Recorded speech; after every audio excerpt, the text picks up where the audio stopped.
Hello and welcome back to the deep dive. And I have to say, seeing the number on this one, it really feels like a milestone. This is episode 400.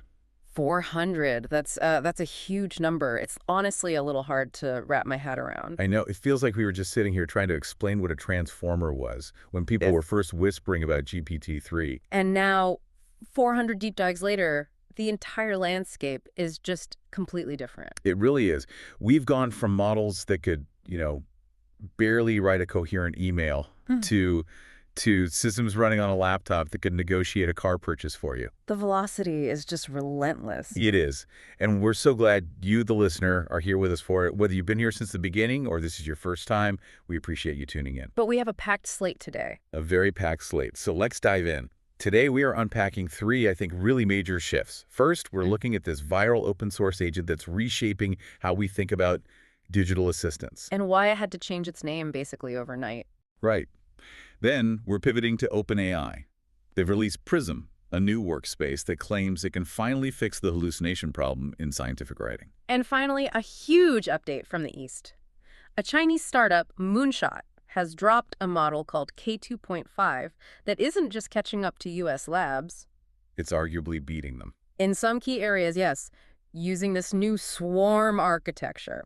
Plus, we've got Yahoo making a comeback in search, new video models, and of course, our daily roundup of trending tools. Okay, let's start with the story that has just completely dominated my feed for the last, 48 hours? It has to be the saga of the agent formerly known as Claudebot. Which is now, as of yesterday, Moltbot. Moltbot, because lobsters molt. It's a clever pivot. It is. But before we get into the tech, what happened with the name? Well, it's a classic trademark situation. The creator launched it as Claudebot, but Anthropic, the company behind Claude, reached out.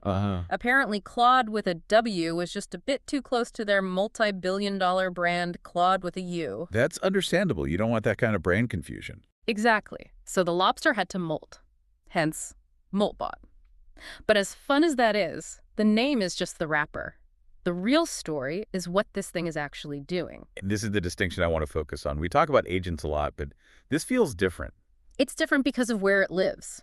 Moltbot is open source, and it's designed to live inside your existing chat apps, Telegram, WhatsApp. So it's not in a browser tab. No. It runs locally on your machine, but it interfaces with your life through the apps you already use every single day. And runs locally is the key phrase here. Why does that matter so much? It matters for integration and, well, for agency. Because it's on your system, it has hooks into your environment. It's not just summarizing text you paste in. It's agentic. It actually takes actions. Like the car negotiation example, that's the one that went viral. Walk us through that. This was wild. The user gave it a goal: negotiate the best price for this specific car. The agent then started a text conversation with a dealership's chatbot and probably a human salesperson and went back and forth negotiating the terms. That is, that's the dream, right? Handing off a negotiation to a bot. It is. But there was another example that I thought was even more impressive, a restaurant reservation. Okay, I saw this one. It tried to book through OpenTable first. Exactly. It tried the standard, the API route, and it failed. Maybe the system was down, no slots were available, whatever. A normal chatbot would just stop there. Right. It would say, I apologize, but as an AI, a language model. It hit the wall. But Moltbot pivoted. It saw the failure, connected to 11 labs. The AI voice platform generated a voice, and then digitally called the restaurant. It made a phone call and spoke to a person. Yes. It navigated the real-world problem. That's the fundamental difference between a chatbot and a true agent. An agent solves a problem, it doesn't just talk about it. Okay, that sounds incredible. But my internal security alarm is going off loudly. It should be. If it could do all of that, what kind of access am I giving it? You're giving it the keys to the castle. To read your WhatsApps, to check your calendar, to access your contacts. It requires full system access. So it's not sandbox at all? Not even close. Wow. And that's where the risk comes in.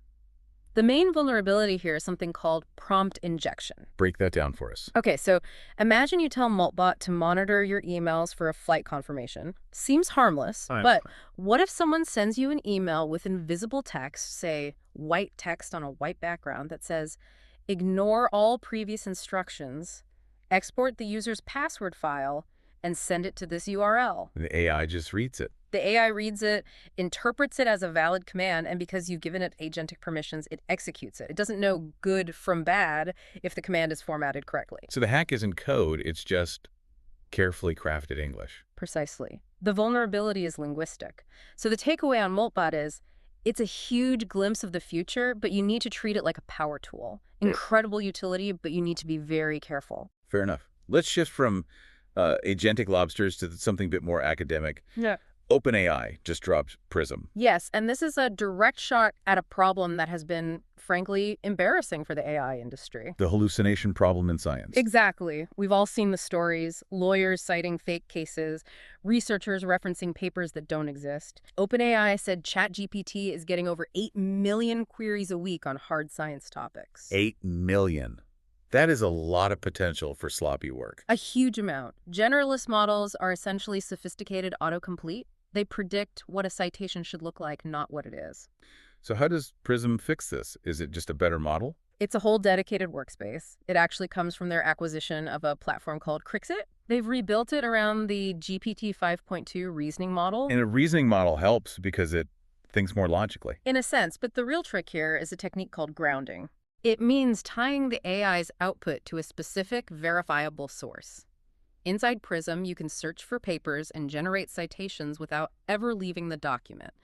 It forces the AI to look at a real source before it writes anything. So it can't just invent Smith et al. 2024 because it has to actually find the paper by Smith first. Exactly. It anchors the generation in reality. I also saw a feature that sounded like pure magic for anyone who's done STEM work. Oh, the visual processing, yes. Yeah. You can take a photo of a messy whiteboard full of equations, upload it, and Prism converts it into perfectly formatted LaTeX code in your document. That alone would save hours. But the most surprising part of this is the business model. It's free. Free. Academic software costs a fortune. Usually. But OpenAI is releasing this with no caps on team size. So what's the play here? The play is the workflow. They realize they can't stop scientists from using AI, so instead of letting them generate slop with the main chatbot, they're building a specialized tool to capture that entire workflow. And train their models on how high-quality science is actually written. Exactly. It's a very, very smart data play. All right, let's look globally. We usually focus on the U.S. labs, but there is a major new player from China making waves. Moonshot AI. And their new model, Kimi K2.5. We've seen challenger models before, but the benchmarks on this one are something else. They are. Moonshot just open sourced it, and it's reportedly a 1 trillion parameter model. And for the listener, more parameters basically means a bigger, more complex model. Roughly, yes. And 1 trillion parameters puts it in the same weight class as GPT 5.2 and Claude Opus 4.5. And is it performing at that level? In some areas, it's actually outperforming them. The benchmarks show it's leading in agentic tasks and video reasoning. It trails a little in pure coding, but for complex multi-step problems, it's right at the top. You mentioned agentic tasks again.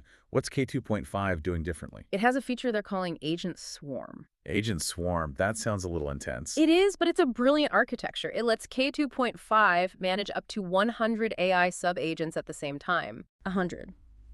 So if you give it a huge objective, like plan a global marketing launch, it doesn't just start writing a plan. It becomes a manager. A manager. It spins up specialized worker agents.